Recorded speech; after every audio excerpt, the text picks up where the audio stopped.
அடுத்ததாக குடியாத்தம் சட்டமன்ற தொகுதி திரு இளங்கோ அண்ணனை பேச அழைக்கிறோம்.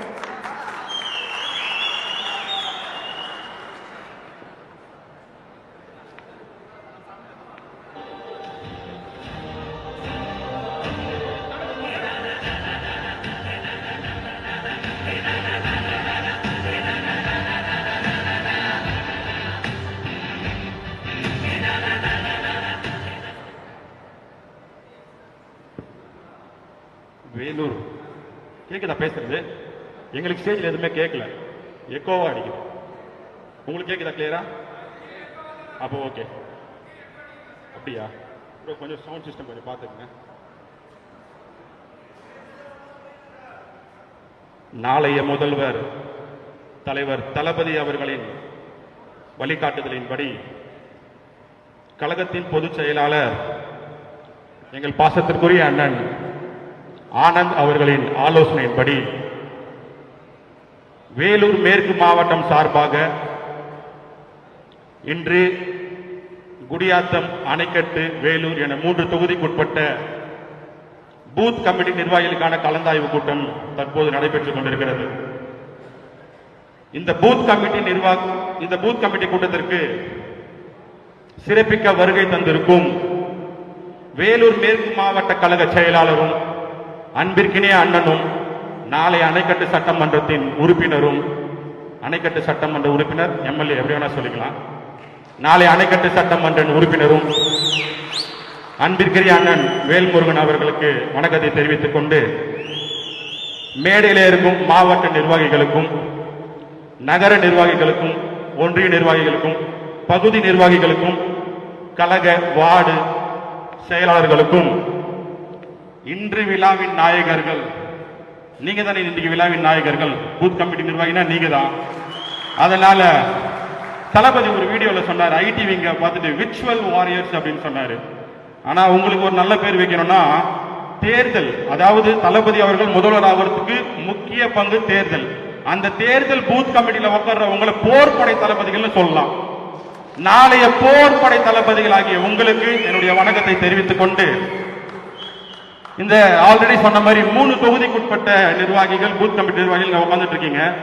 இவங்க இதுக்கு முன்னாடி நிர்வாகிகள் எல்லாம் இல்ல, ஒரு தளபதி ரசிகர்களா இருந்தவங்க. ஆனா இன்னைக்கு நாளைக்கு தலைவர் தளபதி அவர்கள் அரசியல் காலத்தில் வரும்போது நாங்க பூத் கமிட்டியில உட்கார்றோம்னு சொல்லி படிச்ச இளைஞர்களா இங்க நாம ஒண்ணு சேர்ந்திருக்கிறோம். எங்களுக்கான வேலைகள் தான் என்ன? எல்லாருமே பெரிய பெரிய பதவியில் இருக்கீங்க, எல்லாருமே மீட்டிங் போறீங்க, தளபதியை பாக்குறீங்க, எல்லாமே போறீங்க. பட் எங்களுக்கு பூத் கமிட்டி போஸ்டிங் கொடுத்துட்டு எதுவுமே பண்ணலன்னு நீங்க நினைக்கிறீங்க. பட் ஆல்ரெடி நான் சொன்ன மாதிரி தான், உங்களுடைய பதவி உங்களுடைய பார்வைக்கு சிறியதா தெரியலாம். போன பூத் கமிட்டி மீட்டிங்ல மதிப்பிற்குரிய ஆதவர்ஜன் அவர்கள் சொன்னார்கள், நீங்க பூத் கமிட்டியில உட்காரும் பொழுது கடைசியா உங்களுடைய கையொப்பம் போட்டதுக்கு அப்புறம் தான் அந்த வாக்கு சாவடி பெட்டி அங்கிருந்து வெளியே வருமா. அப்பனா நீங்க தெரிஞ்சுக்கோங்க நீங்க எவ்வளவு முக்கியமானவங்கன்னு சொல்லி. சோ அந்த முக்கியமானவங்களை தான் நாங்க இந்த மேடையில உட்கார வச்சு அழகு பார்க்கணும்னு நினைச்சு மாவட்ட தலைவர் அவர்கள் தலைமையில இந்த கூட்டத்தை நாங்க கூட்டியிருக்கோம். உங்களுக்கான பணிகள் என்ன அப்படின்றத நம்ம நிறைய பார்க்கிறோம். எல்லா தேர்தல் வருது, வழக்கம் போல எல்லா பொய்ய சொல்றாங்க. ஒரு பக்கம் திராவிட மாடல், ஒரு பக்கம் பாயாச மாடல், அது அப்புறம் இருக்கட்டும்.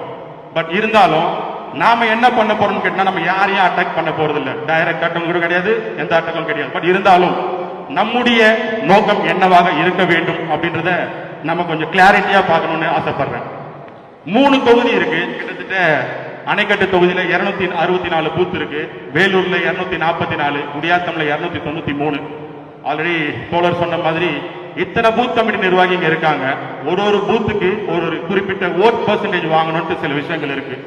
அதாவது என்னுடைய தொகுதி குடியாத்தம், அந்த தொகுதியில நடந்ததை சொல்றேன்.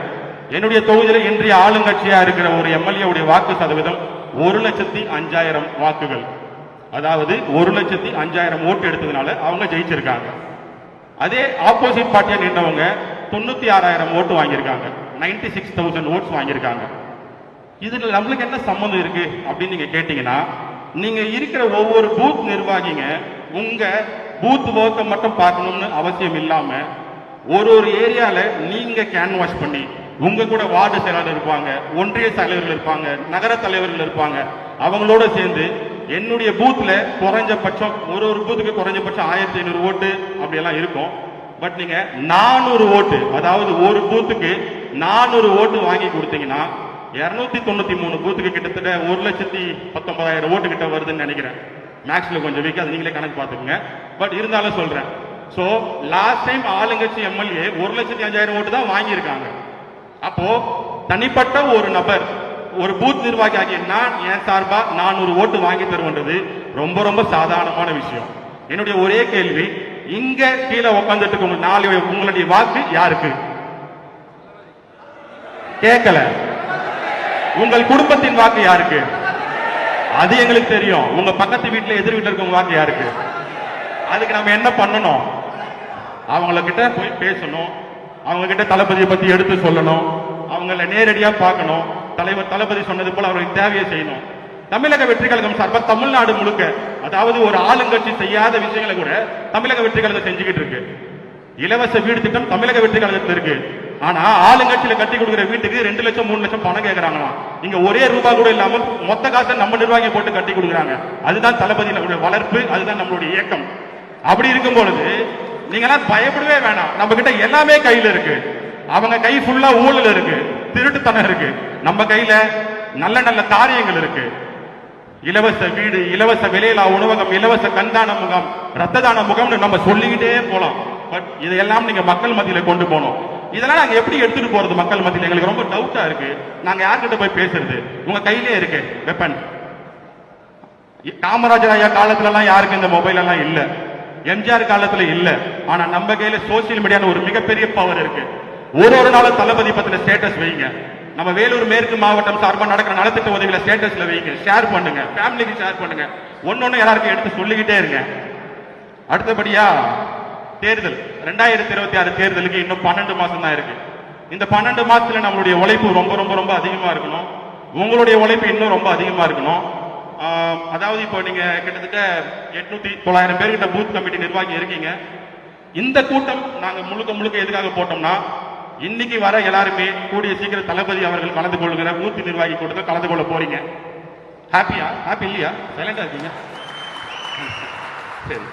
அப்படி இருக்கும்போது உங்களுடைய 100%, அதாவது வேலூர் மேற்கு மாவட்டம் சார்பா அண்ணன் வேல்முருகன் அவர்கள் தலைமையில 100% ஒருத்தர் கூட ஆப்சென்ட் இல்லாம வந்தாங்கன்ற ஒரு பேரை நாம எடுக்கணும். அங்க நடக்கிற கிளாஸஸ்ல இருந்து நம்ம தெரிஞ்சுக்கணும். அது ஒண்ணு இருக்கு. அண்ட் ரெண்டாவது, நிறைய விஷயங்களை நம்ம பாக்குறோம். பூத் பத்தியே பேசி உங்களை போர் அடிக்க விருப்பப்படல. பட் இருந்தாலும் சில விஷயங்களை பேசணும்னு ஆசைப்படுறேன். நிறைய விஷயங்களை பாக்குறோம். எங்க டிவிகேல இப்படி பண்றாங்க அப்படி பண்றாங்கன்னு சொல்லி சில டைம்ல ஒர்க் ஃப்ரம் ஹோம் கலாய்ச்சிட்டு இருந்தாங்க ஒரு கூட்டம். சரி, ஒர்க் ஃப்ரம் ஹோம் ரொம்ப கலாய்க்கிறாங்க. சும்மா வெளியே வந்து பார்க்கலான்னு கோயம்புத்தூருக்கு தளபதி போனாரு.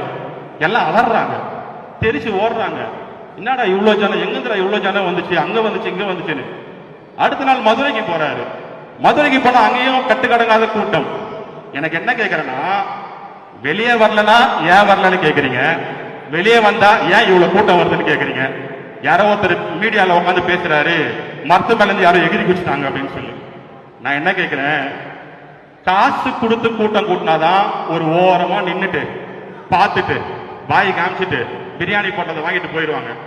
இது தளபதி மேல உள்ள பாசத்துல சேர்ற கூட்டம். மரத்து மேல இருந்து குதிப்பாங்க, வானத்து மேல இருந்து குதிப்பாங்க. பொறாமப்படாதீங்க, சரியா? தயவு செஞ்சு பொறாமப்படாதீங்க. அதுதான் தலைவர் தளபதி அவர்கள் செல்லும் இடம் எல்லாம் அலைக்கடலான கூட்டம் கூடுகிறது. அந்த கூட்டத்தை உங்களால கட்டுப்படுத்தவே முடியாது. அதற்கான போதிய பாதுகாப்பு நீங்க தான் கொடுக்கணும். எங்க மக்களுக்கான பாதுகாப்பு நீங்க தான் கொடுக்கணும்னு கேட்டுக்கிறோம். ஜூனுக்கு அப்புறம் பெரிய பெரிய பட்டாசு வெடிக்க போது பாத்துக்குங்க. அப்புறம் இல்லைன்னா நம்ம கோயம்புத்தூர் போன பின்னாடி ஒருத்தர் வருவாரு, ஹாய் ஹாய் ஹாய்னு காமிச்சுக்கிட்டு. அதெல்லாம் ஒரு பக்கம் இருக்கட்டும். அதே மாதிரிதான் தளபதி உங்களை சீக்கிரம் சந்திக்க போறாரு. பூத் கமிட்டி மீட்டிங் வாயில உங்களை சந்திக்க போறாரு. அண்ட் உங்க சார்பா மாவட்ட செயலர் ஒரு வேண்டுகோள் வைக்கிறேன். ஆனா நம்ம பூத் கமிட்டி நிர்வாகிகளை சீக்கிரம் தளபதி கிட்ட கொண்டு போய் ஒரு மீட்டப் வைங்க. தளபதி பார்க்க ஒரு ஏற்பாடு பண்ணி கொடுங்க. உங்க சட்டம் அண்ணனை இது பண்ணட்டும். அதே சமயம்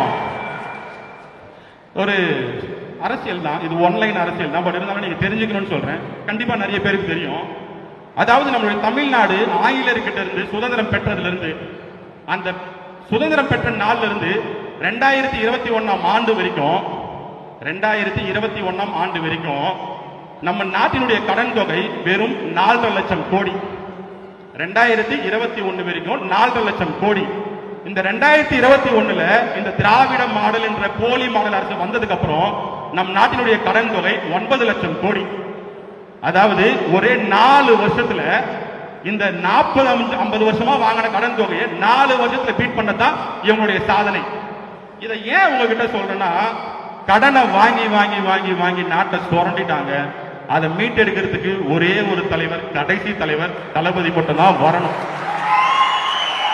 நமக்கான கடைசி வாய்ப்பு. நீங்க எவ்வளவுதான் அலசி அலசி தேடி எடுத்தாலுமே இந்த வாய்ப்பை நம்ம விட்டுற முடியாது. இதுக்கப்புறம் ஒரு தலைவர் வருவாருன்னு நினைச்சீங்கன்னா வர முடியாது. தலைவர் பார்த்து 200 கோடி 300 கோடி சம்பளம் வாங்கிட்டு போகலாம். ஆனால் தமிழ்நாட்டை மீட்டெடுக்க கடைசி தலைவர், ஒரே தலைவர் தளபதி மட்டும்தான். தளபதி மட்டும்தான். இதை யாரும் மறந்துடாதீங்க, எதுவும் பண்ணாதீங்க. இந்த கடன் தொகையை நான் ஏன் உங்ககிட்ட சொல்றேன்னா, இது உங்களுக்கு ரொம்ப ஷார்ட்டா தெரியலாம். இன்னும் புரியுற மாதிரி சொல்லணும்னா, இந்த நாட்டினுடைய, அதாவது இந்தியாவுடைய முதல் பணக்காரர் அம்பானின்னு சொல்லுவாங்க. அவருடைய மொத்த சொத்து மதிப்பு 10 லட்சம் கோடியாம். அதாவது இந்தியாவின் முதல் பணக்காரருடைய சொத்து மதிப்பு நம் தமிழ்நாட்டின் கடன் தொகை. அப்ப பாத்துங்க, மொத்த இந்தியாவை வச்சிருக்கிறவங்களுடைய சொத்து மதிப்பு அவ்வளவு கடன் வாங்கி கூச்சிருக்காங்க. இதை தளபதி எப்படிதான் சரி பண்ண போறாருன்னு தெரியல. ஆனா நீட் அண்ட் கிளீனா தளபதி எல்லாருமே மாத்தி கொடுப்பாருன்ற நம்பிக்கையில நாம இரவும் பகலும் பார்க்காம உழைச்சுக்கிட்டே இருக்கணும். உழைச்சா 2026 தளபதி வெற்றி பெறது யாராலையும் மாற்ற முடியாது. இது போல சில விஷயங்களை கூகுள்ல நீங்க பார்க்கலாம், சோசியல் மீடியாஸ்ல பார்க்கலாம். இதை எடுத்து ஷேர் பண்ணுங்க, பேஸ்புக்ல ஷேர் பண்ணுங்க, வாட்ஸ்அப்ல ஷேர் பண்ணுங்க, மக்கள் மத்தியில கொண்டு போங்க. அப்படியே இல்லையா, நம்ம டிஎம்கேல இந்த ஆபாச பேச்சாளர்கள் சில பேர் இருப்பாங்க. அவங்க பேசுறது பின்னால ஸ்கிரீன்ல போட்டு விட்டுருங்க, மக்களுக்கு அவங்களே பார்த்துப்பாங்க. ஓ இவ்வளவு வஸ்டா இவங்க எல்லாம் அப்படின்னு புரிஞ்சுப்பாங்க. அதனால தயவு செஞ்சு உங்களுடைய வேகம் விவேகம் இன்னும் அதிகமாக இருக்கணும்னு ஆசைப்படுறோம். ஒண்ணுதான், இதெல்லாம் நாங்க பண்ற நாளைக்கு எங்களுக்கு ஏதாவது ஒரு பிரச்சனை வந்துச்சுன்னா தமிழக வெற்றி கழகம் உங்கள் பின்னால் நிற்கிறது என்பதை மறந்து விடாதீர்கள். தமிழக வெற்றி கழகம் வேலூர் மேற்கு மாவட்டம் உங்கள் பின்னால் இருக்கிறது. நமக்கு ஒரு பிரச்சனை, தளபதி வருவாரு, பொதுச் செயலாளர் வருவாரு. அதை மனசுல வச்சு வேலை செய்யுங்க, எதுக்குமே பயப்படாதீங்க. அவ்வளவுதான். அப்புறம் ஒரு சின்ன கதையோட முடிச்சிடலாம். ஒரு நபர் இருந்தார். அவர் வாழ்க்கையில ஜெயிக்கிறதுக்கு ஏதோ பண்ணிக்கிட்டு இருக்காராம். எவ்வளவு விஷயங்களை பண்ணும்போது அவரால் பல தடைகள், பல தடங்கள் எல்லாமே வந்துகிட்டு இருக்கான். அந்த நபருக்கு ஆப்போசிட்டா ஒரு நபர் என்ன பண்றாரா, அத போறான்ல ஒரு பையன், அவன் எப்படி தெரியுமா, அவன் இப்படி, அவன் அப்படின்னு சொல்லிட்டு இருக்காராம். இவர் அதை கண்டுக்காம போய்கிட்டே இருக்காராம். மறுபடியும் போறாராம், மறுபடியும் பேசிக்கிட்டே இருக்காராம். ஒரு குறிப்பிட்ட காலத்துக்கு அப்புறம் அந்த நபர் போய் ஒரு இடத்துல நிக்கிறாராம்.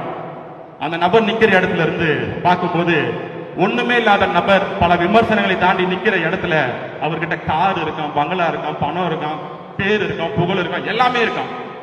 அவர் ஐயோ நம்மளை பத்தி ஒருத்தன் விமர்சனம் பண்ணிட்டு இருந்தானே, அவன் எங்கன்னு தெரியலையேன்னு திரும்பி பாக்குறாராம். அவரு கண்ணு கேட்டுற தூரத்துல அங்க நின்னுகிட்டு இன்னொருத்தரை பத்தி விமர்சனம் பண்ணிக்கிட்டு இருக்காராம். இதுல இருந்து உங்களுக்கு என்ன புரியுதுன்னு எனக்கு தெரியல. விமர்சனம் பண்றவன் அங்க நின்று விமர்சனம் மட்டும்தான் பண்ணிக்கிட்டு இருப்பான். அவன் அந்த விமர்சனத்தை கண்டுக்காம போனவன் எல்லாத்தையுமே அனுபவிச்சுட்டான். அந்த எல்லாத்தையும் அனுபவிச்ச தலைவர் தான் தளபதி விஜய். அவர் மேல இல்லாத விமர்சனமே கிடையாது. ஆனால் தமிழகத்தின் நம்பர் 1 சூப்பர் ஸ்டார் அவர் தான், நம்பர் 1 நடிகர் அவர் தான், நம்பர் 1 சம்பளம் வாங்குறது அவர் தான். இதை யாரால மறுக்க முடியுமா?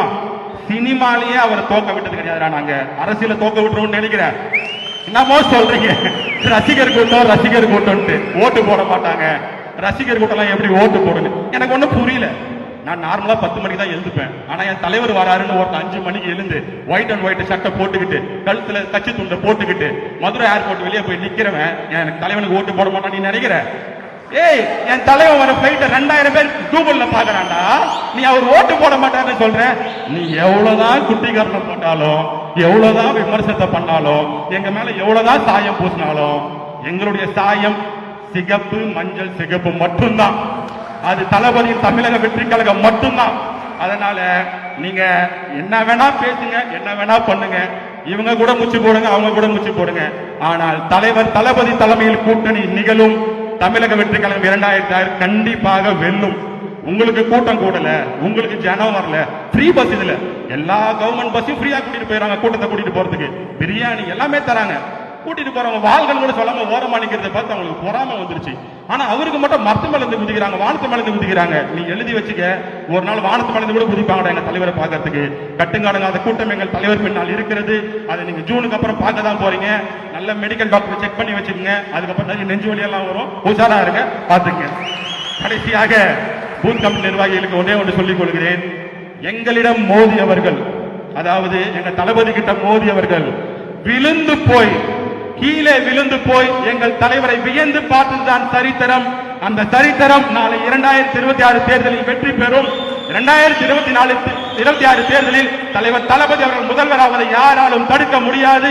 அதற்கு வேலூர் மேற்கு மாவட்டம் முழு ஒத்துழைப்பு கொடுக்கும், முழு உழைப்பு கொடுக்கும். இரவு பகல் பாராமல் உழைப்போம் என கூறிக்கொண்டு தளபதி சொல்ற மாதிரி கான்பிடண்டா இருங்க. வெற்றி நிச்சயம். மீண்டும் சந்திப்போம். நன்றி, வணக்கம்.